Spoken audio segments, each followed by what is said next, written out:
अस्सलाम वालेकुम नाज़रीन, JN न्यूज़ HD के साथ मैं हूं नाइला भट्टी। नजर डालते हैं आज की अहम खबरों पर। शुमाली वज़ीरिस्तान से ज़ैनुल्लाह खान की रिपोर्ट के मुताबिक GOC 7 डिवीज़न और सिविल और अस्करी हुकाम का दरिया खेल कबीले के मालकान और मशरान के साथ जिरगा मुनक्किद हुआ। GOC 7 division major general Anjum Riaz के डिप्टी कमिश्नर रिहान गुल खटक भी हमरा थे।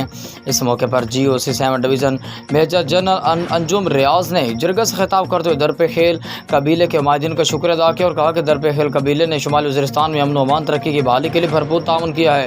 वज़ीरिस्तान में अमन लाना फ़ौज और शुमाली वज़ीरिस्तान के लोगों की मुश्तरका ज़िम्मेदारी है। बाद में जिरगे के शरका ने दरपा खेल और तिबी वाल के दरमियान 100 साल ज़मीनी तनाज़े का पुरअमन हल का मुतालबा किया। GOC ने तनाज़े के जल्द हल की यकीन दहानी कराई और तमाम मशरान ने कहा कि अमन का क़याम हमारी मुश्तरका ज़िम्मेदारी है। दरपे खेल कौम ने अमन व अमा और तरक्की के लिए किए गए इक़दामात पर पाक फ़ौज की कोशिशों को भी सराहा है।